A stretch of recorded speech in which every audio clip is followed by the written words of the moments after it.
CrossFit Games title within reach. Yo, if you've never ever taken one of my classes, you know how much that I enjoy sports and specifically sports debates. I also think that I have a unique perspective on sports and that oftentimes my opinions may differ from the norms. People have called me negative, but I think it's just my perspective and the way I look at things.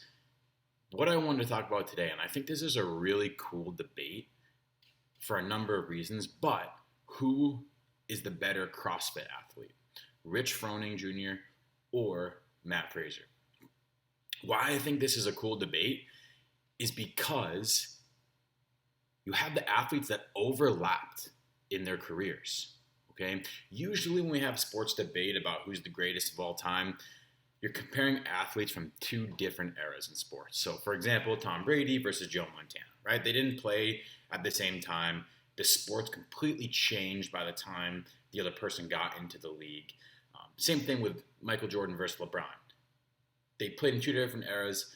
The game changed. You can't really compare the two. This one's fun, though, because they overlapped. They literally played the game at the same exact time. They competed against each other. And so that is why I think this is a great debate. I'd be interested to hear what you think in the comments, but here's what I think. Rich Froning edges out Matt Fraser just slightly, okay? Year number one, 2014. So this is the first year that Matt Fraser makes the games. I remember watching him. It must have been the 2013 regionals in Canton. And there was an overhead squat event. I think it was a 3-rep max overhead squat from the ground. I think he ended up setting the record on that event. It was like a 305 or 315. I forget which. But I remember watching it and being like, wow, that was an easy 3-rep. But he makes the games the next year in 2014. And he gets to go up against Rich. So Rich is there, Matt's there, they compete. I think it was the event called Thick and Quick, but it had rope climbs and overhead squats. And this might be my favorite CrossFit game moment ever, okay? Where he's climbed the rope, he slides down, and as he's getting off the pad, he grabs the chalk that Matt Fraser put out on his pad, grabs the whole thing, and just crumples it up.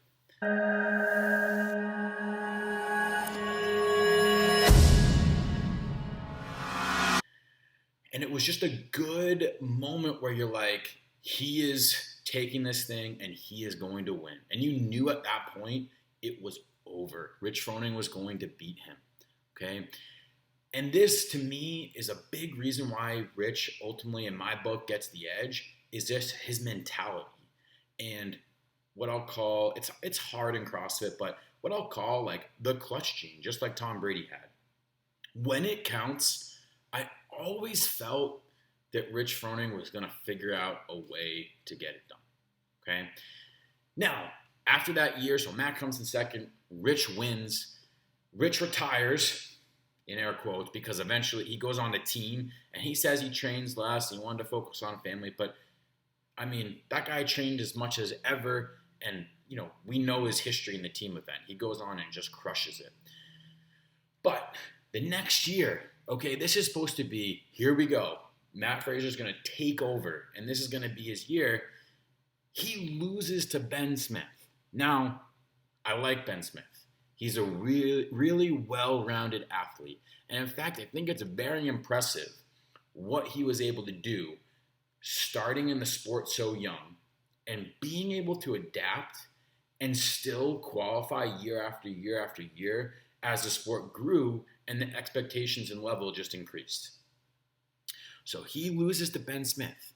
And if you remember, the last event was pedal to the metal 1 and 2. So Matt Fraser, going into the last two events, is down 8 points. So totally within his grasp to win the CrossFit Games. Okay, so pedal to the metal 1 was the pegboard, row, bike, heavy dumbbell, squat snatches. I think it was 8 reps at 100 pounds to finish out. And then with a quick break, they go into the second pedal to metal 2, which was deficit handstand push-ups, row, bike, and then heavy kettlebell deadlifts. And if I recall correctly, Matt beats Ben in the first one. Fraser will move into third place, and he is ahead of the man that he needs to beat in this event, Ben Smith. Okay, but then on the second one, the deficit handstand push-up, Matt totally falls apart. Fraser off the wall again, and Ben Smith is opening up a lead. Okay, and this is where someone like Rich Froning would have put his foot down and he would have taken the event. And to me, this is a strong word for this particular thing, but it was kind of a choke. Fraser with 1 to go, and he can't walk it out. Meanwhile, Ben Smith continues to work on the rower. It was there. He was the one. He was supposed to be the next chosen one to win, and he had it, and he lost it. Today, Superman does not wear a red cape. He wears a CrossFit Games jersey and a gold medal.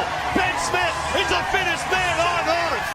The mentality is the big difference here because I think physically, Matt probably has better overall skills and strengths, right? But you see that a lot in sports, right? Tom Brady wasn't the most physically gifted, but he found a way to win. Rich Froning is going to continue to compete. He's going to do, I know he said he wasn't going to do Masters. He's going to do Masters because you're going to literally have to drag this guy off the field because it's what he does. And he said that multiple times. He just competes and he can't stand losing, okay? With Matt, I know he can't stand losing, but man, like he left the sport. It seemed like it was not an issue for him leaving the sport, where you see a lot of the greats just can't give it up. They cannot give it up until someone else says, no, you're done. Let's also take a look at the total championships won.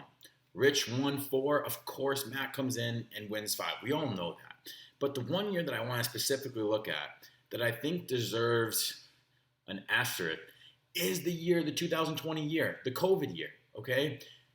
We know that only 5 athletes for each division, the male and the female, were allowed to compete. That totally changes the competition.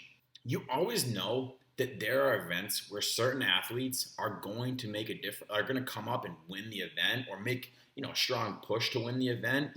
And they might not have an impact. They might not win finish up high in the overall standings, but they'll win those 1 or 2 events.